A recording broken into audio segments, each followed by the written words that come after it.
अस्सलाम वालेकुम स्टूडेंट्स, औज़ु बिल्लाहि मिनश शैतानिर रजीम, बिस्मिल्लाहिर रहमानिर रहीम। वबिशवाली सदरी वयस्सिर ली अमरी वाहलुल उक़दतम मिन लिसानी यफ़क़हू क़ौली वबिज़्निल इल्मा वबिज़्निल इल्मा वबिज़्निल इल्मा। अच्छा जी, क्वेश्चन नंबर 4 का सेकंड पार्ट छोटा सा है, देख लेते हैं ज़रा। और काफ़ी मैं समझता हूँ पेपर में ये मार्क्स गेनिंग सवाल था। अगेन सॉफ्टवेयर पे सॉल्व करेंगे। क्वेश्चन नंबर 4 भी आपके सामने स्क्रीन पे आ रहा है जी। Given the location of zone, ये 4A से थोड़ा कंटिन्यू किया सिनेरियो को। ठीक है, the valuation will be in USD. Walmart's board is concerned that due to recent strengthening of the USD related to PKR, the business would face considerable exchange rate risk. Requirement पहले पढ़ेंगे हमेशा कितना? Briefly explain with supporting calculation how Walmart can hedge against the exchange rate risk. Assume the purchase price for Zon is 10 million for your illustration. मजे की बात ये हमारा भी 10 मिलियन के करीब ही आया था आंसर। हमने भी कहा था कि 10 मिलियन के आसपास is a more realistic technique, जो आई कैप के फिगर्स को हम एज इट इज अगर यूज कर रहे थे। इवन तो 14 मिलियन बन रही थी वैसे तो 2024 की फिगर, बट खैर। तो ये कह रहे हैं मान लें 10 मिलियन का आपने परचेज करना है, तो आप बता दीजिए कैसे हेज करें। अच्छा, एक बात मुझे बताएं, जब हम परचेज करने जा रहे हैं तो ये पेमेंट है या रिसीट है? क्योंकि हमें पता है वो ध्यान में रखना होता है। बिल्कुल। बिल्कुल, क्या करना है, पेमेंट करनी है रिसीव करना है? हाँ, पेमेंट है ना, पे मोर। पे मोर। तो हेजिंग कैसे करेंगे, सवाल पढ़ते हैं। Given the location of zone the valuation will be in the USD. Walmart board is concerned that due to recent strengthening of USD related to PKR, the business would face exchange rate risk. ये पढ़ लिया था हमने. The board is asked that you demonstrate how Walmart could use OTC options and a money market hedge to protect against this uncertainty. You should assume that the purchase will be completed in 3 months time. बड़ी important बात है, 3 months time. तो हमारे पास दो techniques हैं, दो hedging. Purchase price क्या है जी? $10 million. हेजिंग टेक्निक्स,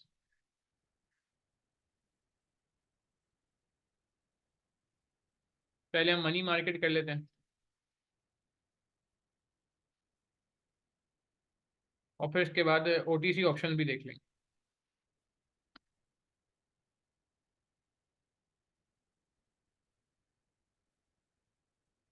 ठीक है जी, पहले मनी मार्केट देखेंगे।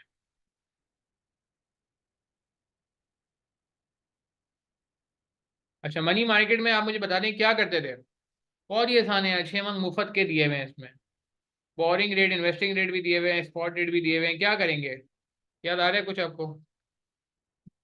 फॉरेन करेंसी लाइबिलिटी है, तो क्या करते थे मनी मार्केट में? प्लीज एक पार्टिसिपेट करें ना। फॉरेन करेंसी लाइबिलिटी है तो क्या करते थे? क्रिएट फॉरेन करेंसी एसेट,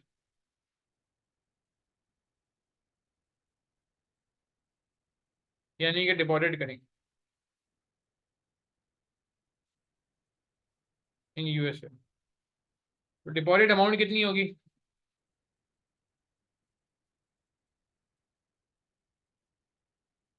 हाँ जी, कैसे निकालते थे? डिवाइड करते थे, कम करने होगा, इतना डिपॉजिट करना होगा। बिल्कुल, इतना डिपॉजिट करना होगा कि वो इंटरेस्ट लगने के बाद, सूद लगने के बाद 10 मिलियन के बराबर आ जाए।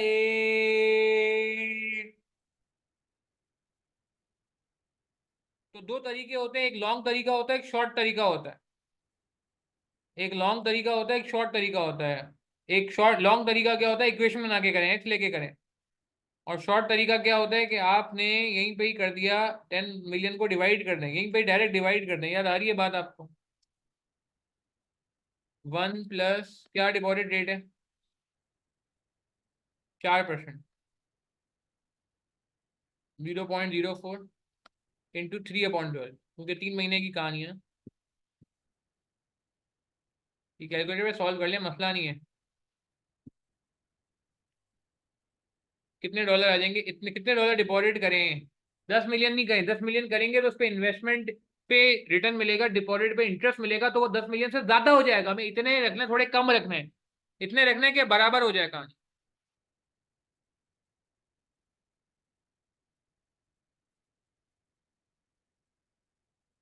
ठीक है जी, बात समझ आ रही है? इसको कैलकुलेशन मैथ्स से भी कर सकते हैं कि एक्स ले लें, एक्स में ऐड करें कितना, क्या कहते हैं, 0.01x। 0.01 इसलिए कह रहा हूँ क्योंकि 4% पूरे साल का है ना। तो 3 महीने का 0.01 बनेगा।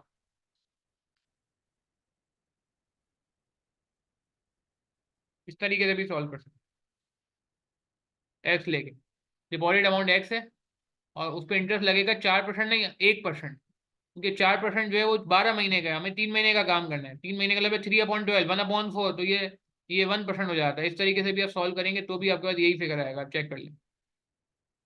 ठीक है, मैं इसको चलें एक ही तरीके से करूँ। डिपॉजिट यूएसए आ गया, अब ये ट्रांसफर होम पाकिस्तान, ये पैसा पाकिस्तान से ट्रांसफर करेंगे।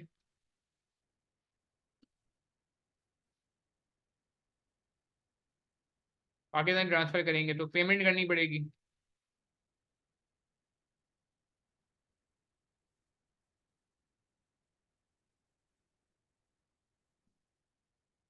पाकिस्तान में रेट 230 चल रहा है।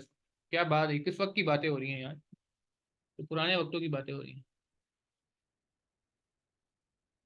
नहीं, इफेक्टिव इंटरेस्ट वाला इसमें काम नहीं करते, इसकी वजह ये कि डिस्काउंटिंग इसमें नहीं फॉलो होती। डिस्काउंटिंग नहीं करते इसमें, इसकी वजह ये कि डिस्काउंटिंग का इफेक्ट 3 महीने में बहुत इमटेरियल सा आता है ना। एसीसी ऐसा करता है ना, आईकेप ऐसा करता है। डिस्काउंटिंग वाली बातें या ये कह लें कि इफेक्टिव इंटरेस्ट वाली बातें पूरे फॉरेक्स में आपको नजर नहीं आएंगी। पूरे फॉरेक्स में, चाहे इंटरेस्ट रेट हेजिंग हो चाहे करेंसी हेजिंग हो, उसकी वजह ये है कि पावर का जो गेम है, ये 3 महीने में इतना सिग्निफिकेंट नहीं होता। आप इतनी मेहनत करें, इतना टाइम लगाए। रेहान मेरी बात समझ आ रही है? अब करके भी देख लो ये वाला काम जो मैंने यहाँ पे ये सिंपल इंटरेस्ट से कर लिया 3/12 से। आप कंपाउंडिंग से करके देख लो, बहुत ज्यादा कोई रॉकेट फर्क नहीं आएगा, बहुत ही माइनर सा फर्क जो है वो सिर्फ इसमें आएगा। तो इसलिए पेपर में टाइम बचाएं, और इतनी सिग्निफिकेंस भी नहीं है इसकी। अच्छा, कितना आ रहा है आंसर? ओ, इतना बड़ा आंसर आ रहा है भाई। 22, 77, 22, 700।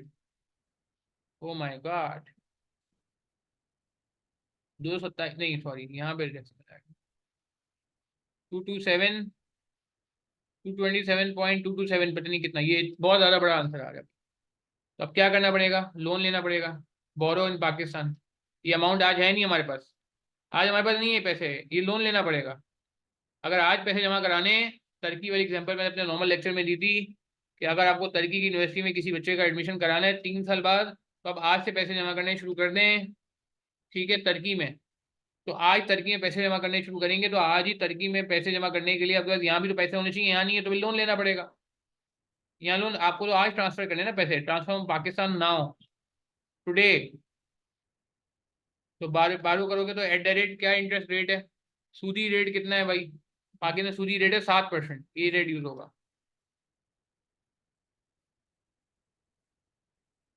मेरी बात समझ आ रही है?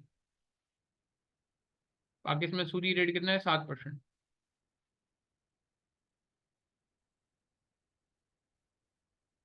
तो इंटरेस्ट कितना हो जाएगा? Interest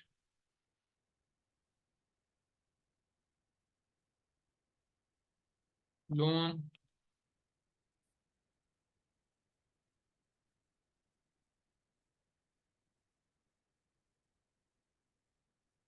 277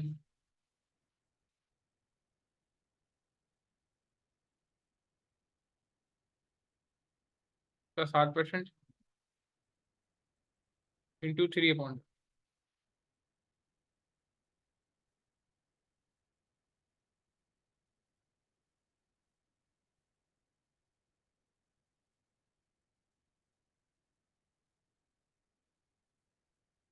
total cost,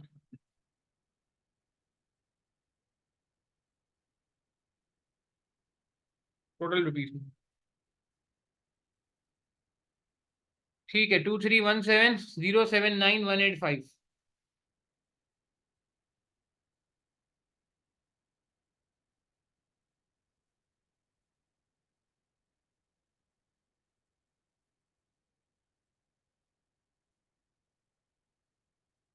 total cost under money art.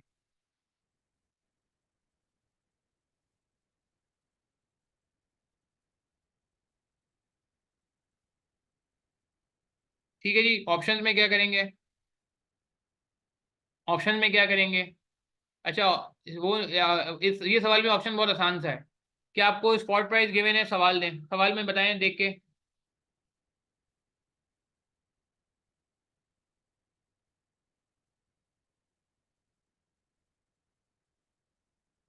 जवाब दें।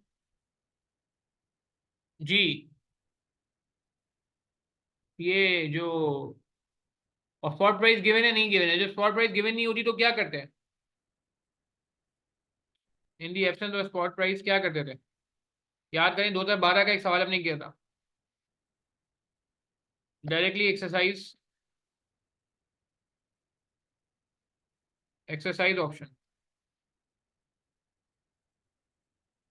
दैट इज परचेज डॉलर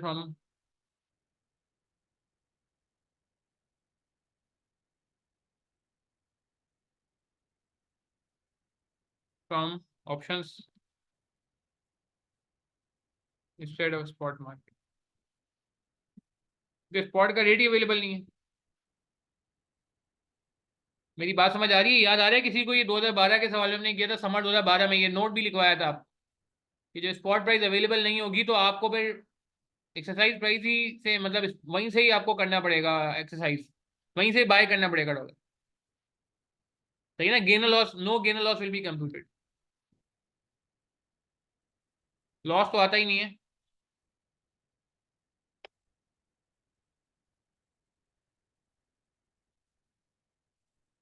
तो कौन सा ऑप्शन है? Hedge strategy, buy now sell later, नहीं नहीं नहीं।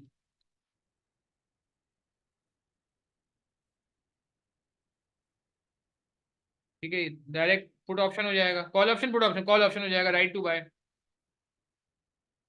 ठीक है ना? अब कौन सा वाला सेलेक्ट करें?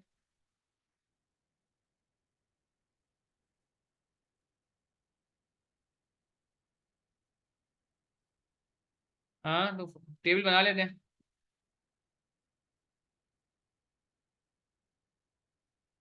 227 और 233,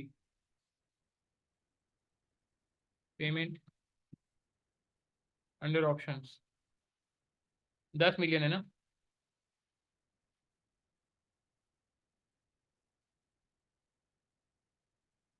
प्रीमियम,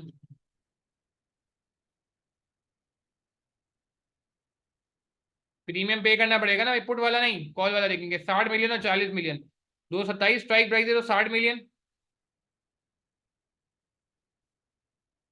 वरना 40 मिलियन।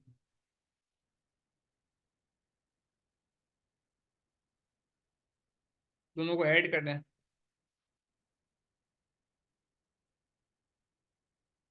कितना हो गया?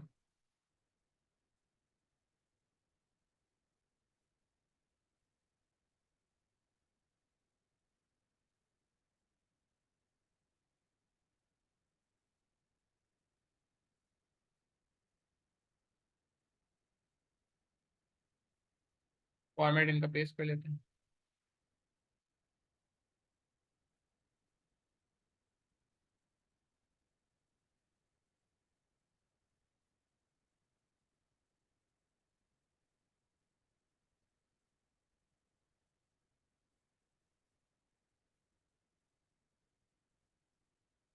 बताएं जरा, कौन बेस्ट है? मनी मार्केट बेस्ट है या ऑप्शन बेस्ट है?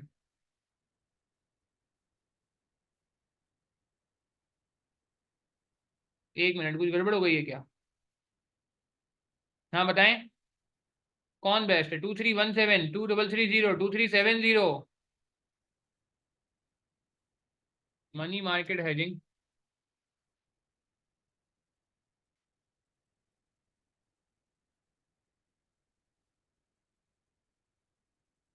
And financial grounds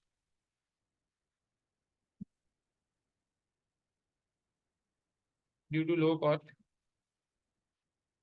however options give us flexibility in case of any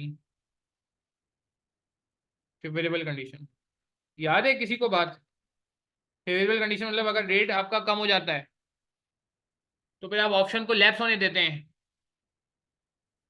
only premium cost needs to be paid while option can be lapsed if more suitable rate is available in the market, इस सवाल में तो नहीं है more suitable rate is available in the market में, क्योंकि theory लिखने को बोला है, इसलिए मैं कुछ थ्योरेटिकल बात भी लिख रहा हूँ। ये बात समझ आ रही है कि अभी तो चलो एक ही बात है, मगर आगे की बात हो रही है कि भाई कभी कभार ऐसा होता है कि आपको रेट रिवर्स हो जाता है, डॉलर गिरना शुरू हो जाता है, 2-3 रुपए गिर गया। अब उस केस में अगर आप फ्यूचर्स में जाएंगे या उस पर जाएंगे, क्या कहते हैं, इनफैक्ट मनी मार्केट में भी ज्यादा आपको कॉस्ट पड़ सकती है, फॉरवर्ड में भी ज्यादा पड़ सकती है, तो ऑप्शन में आपको बेनिफिट हो सकता है।